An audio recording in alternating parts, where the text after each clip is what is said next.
today I've got a nice little exercise for you that you should find useful if you are just starting out on the piano or coming back to it after a long time away, or if you're one of those learners who has trouble with finger dexterity and getting your fingers around quickly, especially when you're playing melodically. Okay, now the fundamental problem of playing the piano is that you have 88 keys, yeah, and on your right hand you only have 5 fingers or 4 fingers and a thumb, yeah. So if you have a melody or a scale that involves more than 5 notes that are more than a stretch apart, you have to move your hand in some way and move your fingers in some way to get up there, yeah. So say for example we've got a major scale of 8 notes, yeah. If you want to play that comfortably, you have to do, well, you could jump, but that's kind of awkward. So what we typically do is use a bit of finger agility to move either our thumb under or our fingers over, depending on whether we're going up or down. So the classic way of playing the C major scale is like this. Thumb under, thumb under, thumb under, yeah, and coming down, third over, fourth over, third over, and we're back at the beginning again, yeah. And that kind of skill, moving your thumb under and your third and fourth over the thumb, is really, really essential. It's not the only way of manipulating your fingers up and down the keyboard, as we will see shortly, but it's the most important one probably. And the way that it is traditionally taught to piano learners, especially child piano learners, is in the form of scales. Okay, so if you had piano lessons as a kid, you will know that you were expected to spend quite a long time every day blasting scales up and down the piano, because that's the kind of brute force method of ramming it into your head.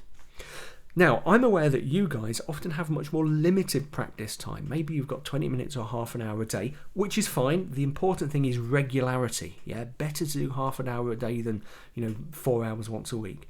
But if you've only got half an hour, you don't want to be spending 10 or 15 minutes of that half an hour playing all through all of these scales. Yeah. To play scales is important. I think you should play 1 or 2 scales every day, but I think you should look for more efficient ways of practicing your finger dexterity. And that's what this exercise today is about. And it's a really simple one. It only uses 2 chords. We've got the chord of C and the chord of F, and we're playing them in those positions in the octave immediately below middle C. So we're in the key of C major. That's a tonic chord, C, and the F chord, which we're playing in that inversion. So rather than playing it there, we're playing it there. Exactly the same notes, but a different inversion, a different position. If you know a bit of theory, you'll know that's the tonic chord of C major and the number 4 chord, the subdominant chord, the chord built on the 4th note of the C major scale. If you don't know that stuff at the moment, I've got loads of other tutorials explaining it. It's not what we want to talk about today, but just so that you know, C, number 1 chord, F. Now the beauty of this tutorial, the kind of simplicity of it, is that you don't have to count, you don't have to mess about, you don't have to think, oh, I've got 4 bars and I have to change and I've got another 4 bars, 1, 2, 3, 4. You can change chords whenever you like, okay? Whenever you feel like, you could just stay on C if you wanted to, or stay on F if you wanted to. That's not important. What's important is what's going on in the right hand, where we're going to be improvising on the C major pentatonic scale. That is the C major pentatonic scale. Now, just compare it to the regular C major scale. Regular C major scale, C major pentatonic. You'll notice it has fewer notes. Specifically, it's the 1st, 2nd, 3rd, 5th and 6th notes of the regular major scale before it starts again up here in the next octave. Now, one of the interesting challenges of the pentatonic is that the pentatonic scale, in whatever key you play it in, is not easy to wrap your fingers around. That's because, unlike the major scale, where you've got 8 notes and you can comfortably thumb under and finger over and whatever, with the pentatonic you've only got 5 notes, which is the same number of fingers as on your hand.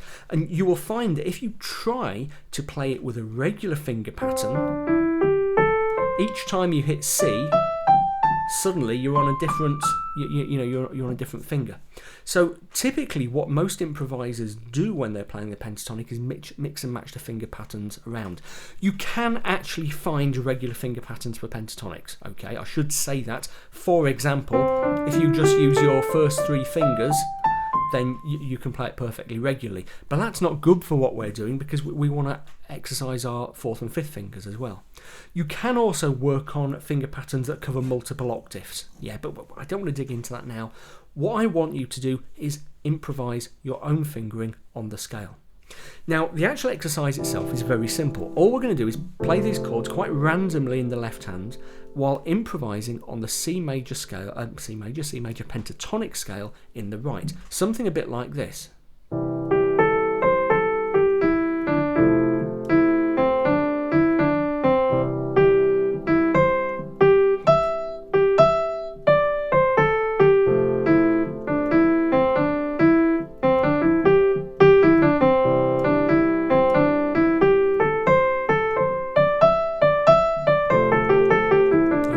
And you see the amount that I'm having to put my thumbs under and my fingers over. Okay, there's an awful lot of it. So a typical one, quite a stretchy one, is from 3rd on the E to my thumb there. Remember, you don't have to start on your thumb. I could start on a different finger altogether. If you find that stretch a bit much between the E and the G.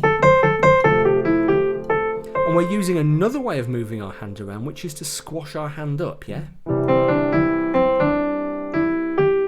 Okay, so I've ended up with my 5th on the A, but now because I want to go up further up the keyboard, I'm going to put my thumb on the G. Okay, so as well as crossing over and going under with your thumb, you can squash up like that. And playing around with this exercise will teach you, or should teach you, those techniques kind of instinctively, yeah? Now, if you're new to improvisation, I recommend you do the usual thing and limit yourself, and what I always suggest, I should say, and limit yourself to just a few notes at first, and don't do any, fingers over, thumb under, hand squashing, whatever. That's not a technical term, by the way, hand squashing, that's just what I call it. Just limit yourself to a few notes, yeah, at first.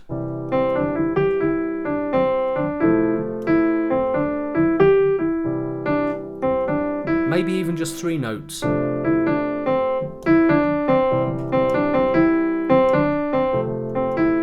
Before going up to 4, to 5. And soon, before long, you'll find yourself wanting to go higher, and that's when you're going to have to make a decision about how to get there. And this exercise kind of forces you to do that, but it does it in a relaxed way. You don't have the, what am I doing, got to get it right at the scales, because if you make a mistake, it doesn't matter, okay, just start again, or pick up where you left off. So play around with it. 2 important things to remember, okay? First of all, listen to what you're playing. That sounds so obvious, but it's important. As pianists, it's very easy for us just to concentrate on pushing the notes and not really pay much attention to what the sound's like, yeah? If you play the violin or the trombone, you have to listen to what you're playing to make sure the pitch is right. But the piano pitches for us, so it's easy for us to get lazy. So always listen to what you're doing, and even though it's an exercise, try to make it musical, yeah?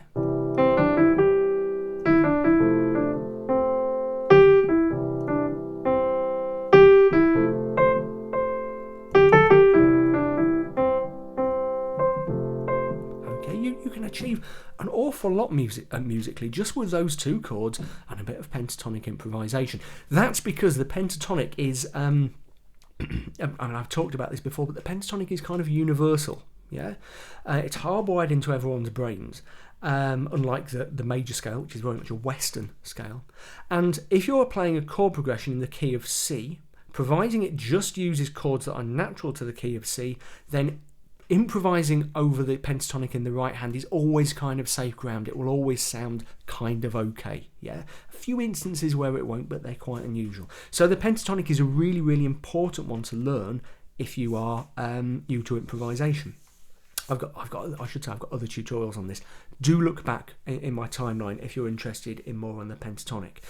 The second thing you should do, and this is if you're a more advanced player, is do it in other keys as well, okay? I've talked before about the importance of not getting stuck in C major. C is fantastic because it's kind of a sandbox where we don't have to worry about black notes and we just play around, but out there in the real world, if you're ever a performer or you're just playing other people's songs, you want to be playing in other keys. So, work out the pentatonic scale and the two chords in, for example, E flat.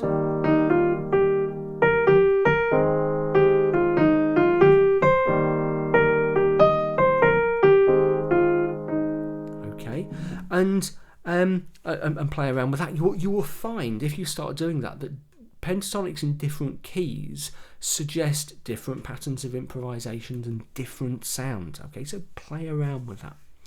Okay, let me know how you get on. As usual, a couple of quick plugs. First one for my book, How to Really Play the Piano, Stuff Your Teacher Never Taught You, which kind of has all the basics in there about chords and harmony. So if you don't know what I'm talking about when I waffle on about inversions, it's all there.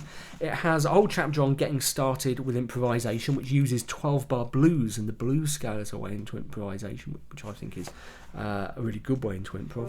And it's got various other tips and tricks on how to use lead sheets and all the rest of it. You need to be able to read basic music, but only quite basic.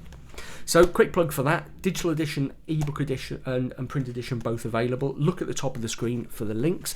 Also, a quick plug for my Patreon crowdfunding campaign. Check out www.patreon.com/Bill Hilton and see what's going on there. Just trying to see if I can do the channel full time, if possible, if I can make it earn its keep, as it were. And there we go, that's kind of it. Just one housekeeping announcement for regular viewers. The new book, 7 Studies in Pop Piano, should, fingers crossed, providing nothing else goes wrong with it, be out next month. I've got my head in kind of InDesign and Sibelius, the music notation program at the moment, desperately trying to get everything right, sorting out the layout so that it is ready for next month. So watch this space for that. And that's kind of it. As usual, comments, questions, whatever, stick a message. The place where I'm most likely to see it is in a comment under the relevant video, yeah? And then if you put it there, it's public and other people can see it and benefit from it as well.